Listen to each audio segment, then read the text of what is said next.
Imagine embarking on a journey that transcends the conventional boundaries of religious thought, challenging us to reconsider our place in the cosmos. We will unravel Steiner's visionary interpretation of the Christ impulse, a concept that redefines the traditional narratives of spiritual development and offers a radical perspective on our collective and individual evolution. As we navigate this intriguing landscape, we will confront questions that have perplexed scholars and spiritual seekers alike. What is the true nature of evil? How do Luciferian and ahrimanic forces shape our reality? And most importantly, how does Steiner's unique blend of mysticism and rationality provide a pathway to understanding the deeper truths of our world? Whether you are a seasoned scholar of esoteric studies, a curious explorer of spiritual science, or simply someone seeking a deeper understanding of the universe, this episode promises to offer insights that will challenge, enlighten, and inspire. So I encourage you to settle in, open your mind, and prepare to embark on a journey through the fascinating world of Rudolf Steiner's Anthroposophy. Before we dive in, I'd love to remind you to sign up for my newsletter. Don't rely on the capricious algorithm and social media platforms that could shut down whenever they decide. By signing up for my newsletter, you will always be up to date with my work and will get access to exclusive content, pictures, insights, and academic research. You will find the link in the bio, the cards, the info box, and the pinned comment. You will also find all the ways to support Angela's Symposium, as this project is brought to you by you. Check out all the services I offer on drangelapuca.com and join my inner symposium on Patreon, Coffee, and YouTube memberships. And thank you to the generous souls who make this project available to all. Now, let the symposium begin.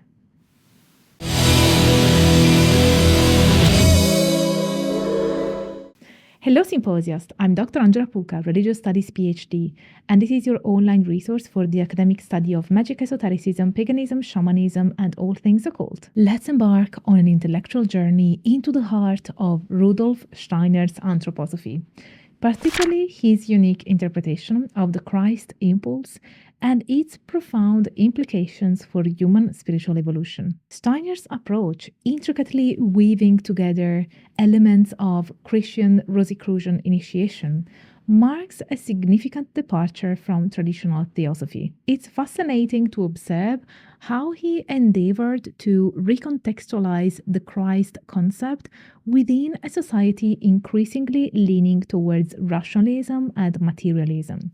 Steiner, alongside Theosophists, critiqued the institutional church's portrayal of Christianity as a deviation from its original, more profound teachings. They both acknowledged an esoteric Christianity, deeply entrenched in Gnostic thought, yet not widely known or understood. However, the divergence in their perspectives becomes quite pronounced beyond this point. Consider Helena Blavatsky's neo-Buddhist perspective, where she largely sidelines Christianity, only bringing it into the conversation for critical analysis. In stark contrast, Annie Besant, through her seminal work on esoteric Christianity in 1901, paints Christ as a multifaceted figure, historical, mythical, and mystical. Besant's Christ is a human who, upon initiation into the mysteries, ascends to the status of a son of God, challenging the notion of the Theosophical Christ as a personal savior or a singular historical phenomenon. Her interpretation leans towards an Eastern perspective, highlighting the goal of esoteric Christian initiation as liberation from the cycles of rebirth and generation. Steiner's framework introduces the Christ figure as a symbol of emerging individuality and ego consciousness, encapsulated in his term, I am. He perceives Christ Jesus not merely as a universal principle, but as a unique being who manifested historically, exemplifying through his life and teachings the potential for perfection achievable by all through free will. Steiner posits that Christ's earthly incarnation was crucial at a pivotal moment in human evolution, representing the nadir of materialization. The Christ impulse, according to Steiner, assumes a transformative role in the karmic process, becoming its central axis. And since his earthly life, Christ has been an indwelling presence in every human soul. Steiner's interpretation, despite its distinctiveness, does not align more closely to traditional Christian views than the Theosophical Christ. His version of Christianity reflects a pantheistic worldview, where the Son of God emerges from an eternal, hidden Father, manifest in nature. God is mystically hidden in the Word, and to find Him, one must awaken His force within oneself, Steiner suggests. This force, termed the Christ impulse by Steiner, is further elucidated in his analysis of the Gospel of St. John, a text with strong Gnostic leanings. Steiner posits that the earth's purpose is to bestow upon humanity full self-consciousness, the I am. This self-awareness was prepared for by everything preceding it, with Christ being the catalyst enabling each individual to experience this I am. With Christ's advent, a significant momentum was imparted, propelling humanity forward. In Steiner's perspective, Christ acts as the catalyst for the I am, the self-aware, rational individual ego contrasting with the unconscious, intuitive group ego of early human psychology. The Christ impulse was essential in aiding the human monad on its spiritual journey, requiring the soul to fully immerse in matter, thereby losing its sense of unity with the divine all, and becoming entirely isolated with itself. This descent into matter was crucial for the development of individual ego consciousness through intellect, leading to the emergence of one's own I am. Only through developing the self could a person realize their responsibility for their actions and their possession of free will. The I am thus became the sole means for a conscious, rational, and voluntary return to the divine all. However, this emergence of ego consciousness coincided with humanity's complete entrapment in matter and loss of spiritual heritage memory. At this critical juncture in human history, Christ appeared to shatter the illusory bonds of matter and to reinitiate the journey back to the universal. Steiner asserted that the Christ impulse was unique to the Western path. In contrast, the Eastern and ancient path, with its distinctive objectives and history, sought to reunite the human monad with the divine, not by acknowledging and overcoming the reality of matter, but by rejecting matter as an illusion and dissolving passively into Brahman, the all-spirit. This approach, Steiner argues, erases the I am, destroys individual ego consciousness, and negates free will. Had Western humanity followed this path, it would not have developed its material culture, achieved free will, or found spiritual redemption. Madame Blavatsky's Eastern Theosophy, in Steiner's view, represented a misguided and potentially harmful path for Western humanity. Steiner's Anthroposophy, conversely, redirected it towards a true comprehension of the mystery of Golgotha. Steiner's Anthroposophy also offers a nuanced perspective on the concept of evil. In this view, evil is not an independent entity but a karmic agent.